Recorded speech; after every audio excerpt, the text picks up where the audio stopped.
Halo, selamat pagi. Kembali lagi di channel Luciu. Hari ini akan membahas tentang materi atau perkuliahan materi dan korosi. Kalau di teknik kimia sini mengatakan bahan konstruksi teknik kimia. Di pertemuan kedua itu membahas tentang paduan dasar. Ya, mungkin di panduan dasar ini tidak selesai karena cukup banyak bahasannya. Ya, tapi bisa nanti kalian pelajari dengan materi tambahan pribadi. Yang di sini ada paduan besi, paduan tembaga, aluminium, titanium, paduan super, keramik dan polimer. Mungkin yang di sini yang dijelaskan, mungkin di sini harusnya ada karbon ya. Karbon sih, baja, sorry. Ya, paduan dasar baja sama aluminium yang saya bahas di sini. Tapi di buku yang digunakan ini berbeda dengan minggu sebelumnya.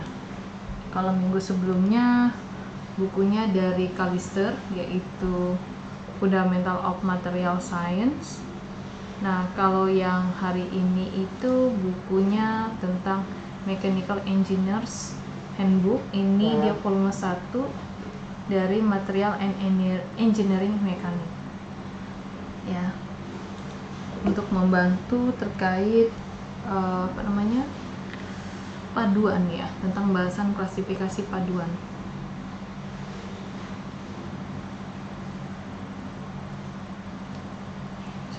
Kok belum muncul?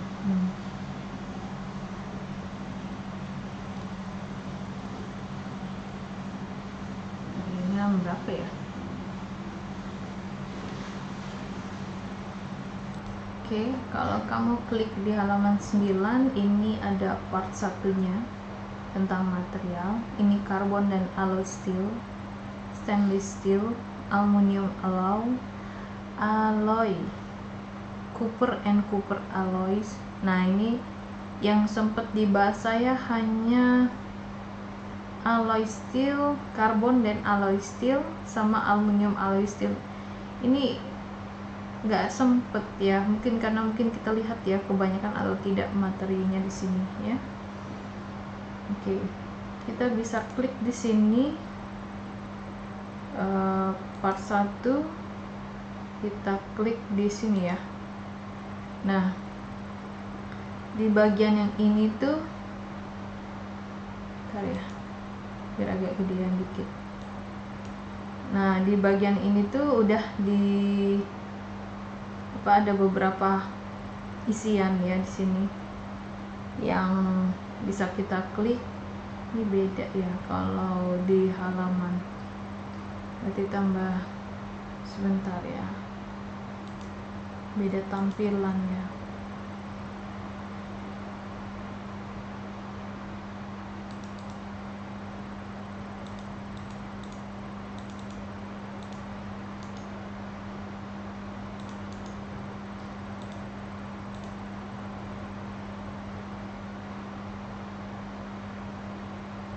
Karena halaman yang ini tuh sudah di set ke halaman kalau kamu mau klik di sini tuh ya, jadi mesti pakai buka dengan Foxy Phantom ya, bukan yang browser. Oke, kita besarkan, kita buka di halaman 3. Nah, ini dia ya. Oke, jadi yang mau dibahas di halaman 3 ini dia ada karbon dan alloy steel ya, karbon dan paduan baja di sini. Kita pindah ke halaman 26 sampai 36, nanti baru lanjut ke halaman 62 sampai 65. Oke, kita klik di sini halaman 26. Ya, di halaman 26 ini ya, ini adalah klasifikasi dan spesifikasi dari baja, yang mana pada baja ini ada carbon steel, baja karbon ya, sama panduan baja paduan bahasanya ya. Nah, di carbon steel ini dia hanya ada satu kriteria, yaitu special low carbon steel. Dan untuk alloy steel itu dia ada 3 jenis, yaitu low, other, and higher. Oke, di sini ada semacam introduction dari klasifikasi dan spesifikasi dari steel, bahwa jadi untuk spesifikasi sebuah material itu ada organisasinya. Katakanlah di sini ASTM ya. Nah, ASTM ini untuk produk baja dan pengujian produk baja. Nah, ada juga kelompok pengguna produk tertentu, misalkan di Amerika. Dia misalkan di sini American Bureau ya, of Sea, ABS, untuk pelat kapal dan produk laut lainnya. Ada juga untuk aerospace, material spesifikasi ini untuk kedirgantaraan. Ya, terus ada lagi AREMA. Ya. AREMA di sini untuk railway. Ya, untuk produk rel dan si relnya itu sendiri. Lalu ada di sini SAE, SAE ya. Kalau kita SAE sehat ya. Ini SAE ini untuk aplikasi otomotif. Lalu yang sering kita dengar ASME, American Society of Mechanical Engineers. Ini untuk baja yang diproduksi sesuai spesifikasi kode boiler. Mana nih? AREMA, ASME. Iya, untuk kode boiler.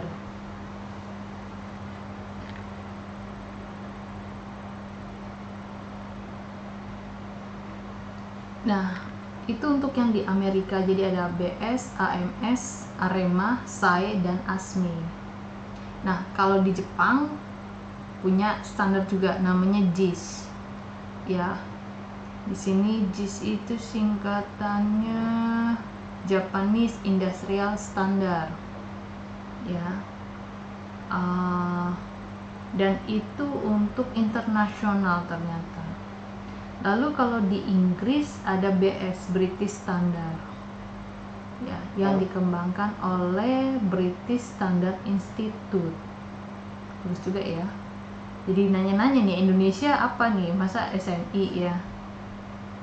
Kayaknya bukan deh ya. Atau Indonesia menganut mana nih pahamnya? ASME kah? ASTM kah? Yang sering saya dengar dua ya, ASME dan ASTM yang sering saya dengar. Nah, kalau di Eropa atau Jerman sini contohnya, dia punya standar Dutch ini ya, Institut für Normung ya. Mungkin kalau saya salah ucap di sini ya. Lalu dia untuk negara Eropa Jerman itu Prancis of Nord ya, Association Prancis de Normalisation. Ada lagi Italia. Dia pakai Uni ya di sini ya.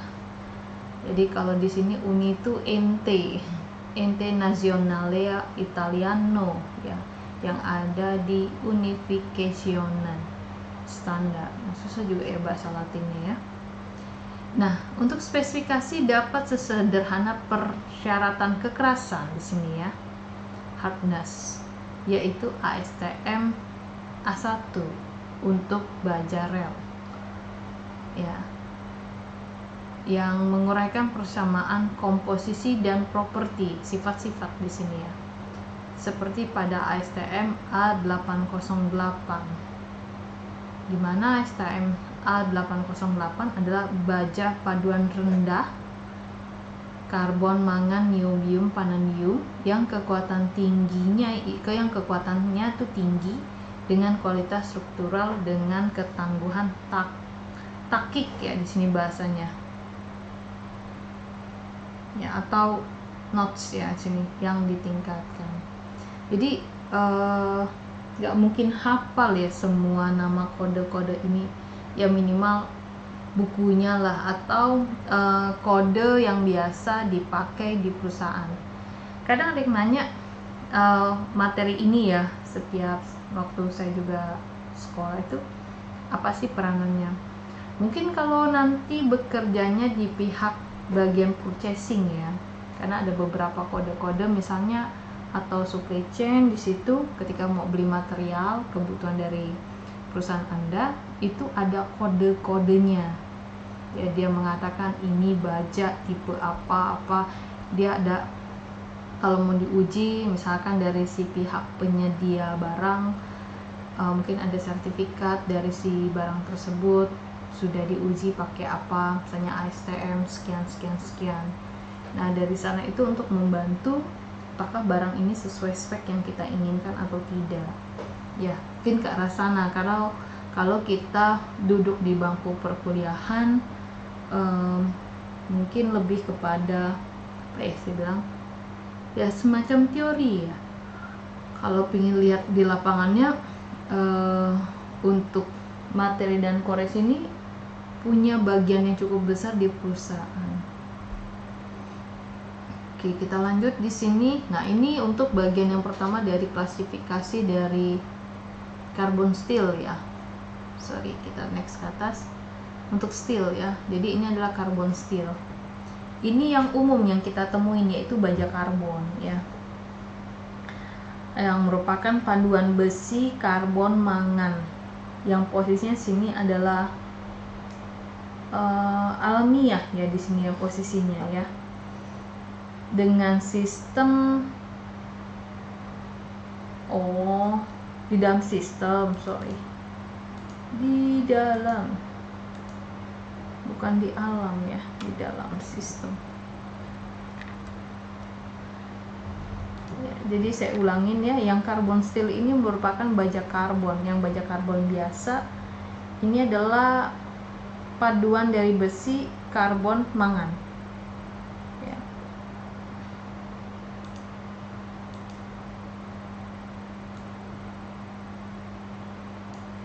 Dan di dalam SAE atau IC ya, sistem SAE atau IC, carbon steel ini ada klasifikasinya. Ada baja karbon yang tidak tersulfurisasi ulang, ada baja yang tersulfurisasi ulang, ada juga baja terfosforisasi dan tersulfurisasi ulang, maupun baja karbon yang bermangan tinggi. Nah, ini kan ada kode-kodenya nih, 10XX, 11XX ya, itu berarti ada 4 digit, 10XX ya, posisinya berarti ada 4 digit ya. Kita sampel kotak player di sini ya. Oke, 4 digit kan ya di sini. Mama kayak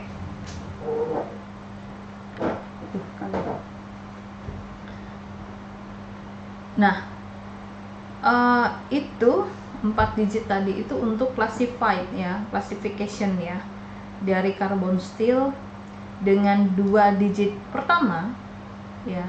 First 2 digit di sini digunakan untuk kode seri, atau the last 2 digits itu being the nominal carbon content, kandungan nominal karbon ya, kandungan nominal karbon dalam poin karbon, dimana 1 poin karbonnya itu similar dengan 0,01% karbon. Jadi kalau di belakangnya ada angka 1, ntar ya, harus ngeliat dulu ya. Itu untuk lebih jelasnya mungkin kita lihat ke bawah dulu lah ya. Di bawah nih ada contoh di sini baja mana nih? Tek mana? 1020. Lah kok kagak kelihatan ya? Sebentar ya. Ini dia. Kita contoh ini ya. Ini SAE atau IC 1020 steel. Nah, angka 10 tadi untuk kode series ya. Angka 20 di belakang atau 2 digit belakang itu kandungan karbon. Nah, 20 ya, itu berarti baja karbonnya memiliki 0,2% karbon. Ya, 0,2% karbon atau 20, kalau 20%, 0,2 ini 0,2% karbon. Yang sebenarnya dia punya rentang ya. Punya rentang di sini 0,18 sampai 0,22% karbon. Nah, ada juga batas komposisi kimia untuk baja karbon seri dari SAE atau IC 10XX di atas. Nah, biasanya yang seri untuk 10XX tadi itu produk setengah jadi buat tempaan, batangan, kawat, batang, pipa jadi panas dan dingin. Dan itu ada manual standarnya ya, dengan melihat SAE HS-30 di tahun 96. Ada sedikit variasi komposisi untuk bentuk struktural, plat, strip, lembaran, dan tabung las. Itu kalau yang konsep seperti ini kamu merujuk ke spesifikasi SAE J403. Ini kadang-kadang menghafalkan semua ini gitu ya. Ini karena kalau orang yang sudah umum di sana ya udah di luar kepala mungkin ya kita bilang. Lalu ada juga manual SAE, ini memberikan nomor SAE atau IC dengan nomor UNS-nya. Dan tingkat karbonnya itu berkisar dari awalnya tuh di bawah 0,06% karbon hingga 1,03% karbon. Kalau persen berarti kecil banget ya, 0, ya. Oke.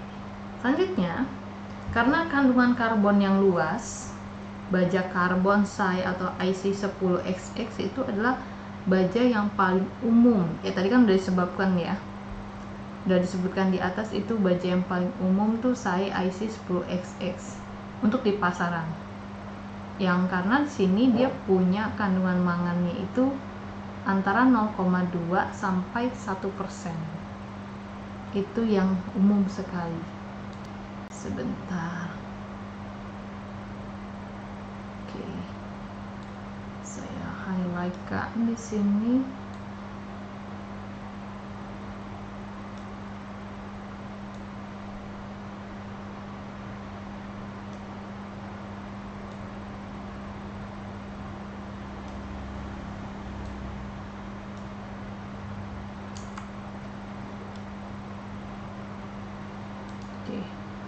Nah, selama 1 abad di sini ya,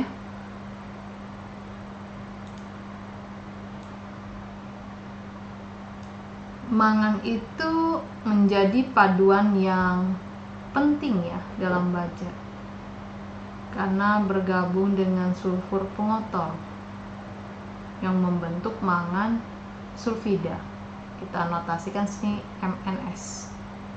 Nah, mangan sulfida ini lebih merugikan dibandingkan dengan besi sulfida FeS yang akan terbentuk tanpa kehadiran mangan. Ya. Nah, si mangan sulfida mangan ya, atau mangan sulfida sini kok sulfida mangan sih. Ya. Mangan sulfida ini biasanya hadir dalam baja yang polos ya atau orisinal di sini ya, dan baja paduan rendah sebagai inklusi yang agaknya sini posisinya nggak berbahaya. Mangan yang tidak bergabung dengan belerang itu akan mampu memperkuat baja ya, jadi kita menghindari adanya kandungan sulfur di sini ya berarti. Namun dengan berkembangnya praktik pembuatan baja untuk menghasilkan baja yang belerang ini sangat rendah, dan mangan menjadi kurang penting dalam peranan ini ya, karena tadi dikatakan ya tanpa mangan aja itu hadir si besi sulfida. Jadi kalau misalnya yang terproduksi baja belerangnya rendah ya, mangan di sini kan jadi nggak muncul ya dikatakan. Lalu selanjutnya di sini ada baja tersulfurisasi. Posisi di sini ya. Baja tersulfurisasi, poin yang A sini ya. Poin yang B sini ya. Kalau yang poinnya tadi kan baja paduan baja karbon yang tidak tersulfurisasi ulang. Selanjutnya di sini adalah baja tersulfurisasi dengan SAE atau IC11XX. Yang posisinya yang tersulfurisasi ini dia punya kandungan 0,08 sampai 0,33% belerang. Tapi dengan kandungan yang ini tuh ya, kadar yang segini tuh merupakan kadar yang nggak diinginkan ya, karena batasnya itu harus kurang dari 0,05. Tadi aja range-nya dari 0,08 sampai 0,33, sedangkan spek yang diinginkan itu di bawah 0,05.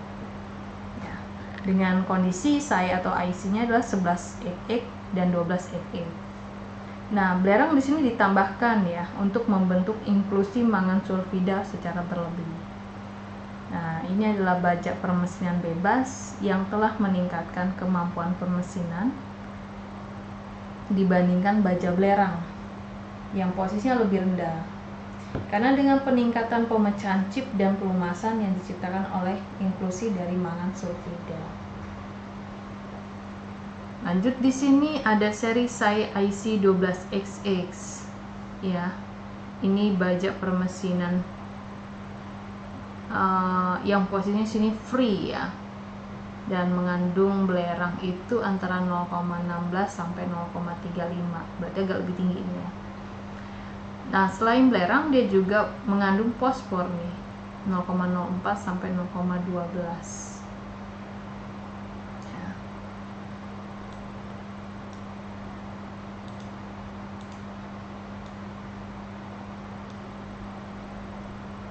Nah, seri dari SAE atau IC15XX ini mengandung kadar mangan yang lebih tinggi, sampai 1,65%. Dibandingkan baja karbon yang serinya SAE atau IC SAE per IC ya 10XX.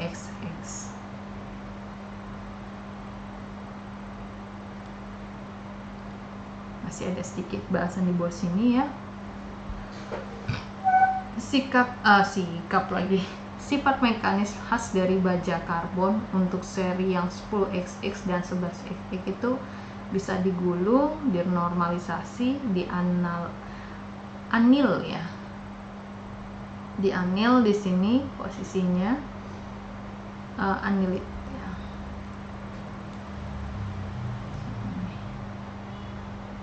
Ya. Dan di quench dan juga di temper ya. Kondisi yang digulung tadi S-roll ya, itu berarti baja sebelum perlakuan panas diterapkan. Nah, dengan merujuk tabel ASM yang tersebut, ada di sini posisi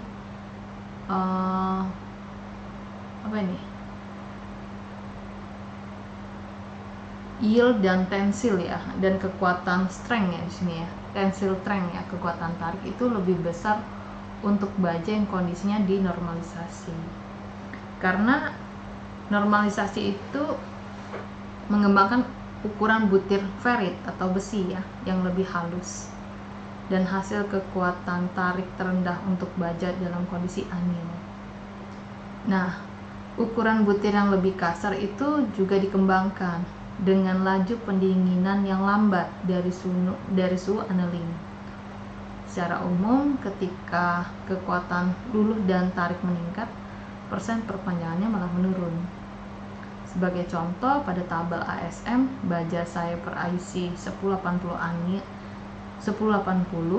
anil punya kekuatan tarik sampai 616 MPa dan perpanjangan totalnya itu mencapai 24,7% dibandingkan baja yang sama tapi dengan kondisi normal.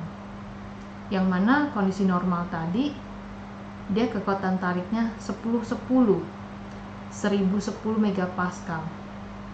Yang sebelumnya tadi ya, yang 1080 tadi hanya 615 MPa. Tapi perpanjangan totalnya hanya 10%, yang sebelumnya tadi 24,7. Nah, tapi hubungan yang seperti ini itu hanya berlaku di sebagian baja, nggak semuanya. Oke,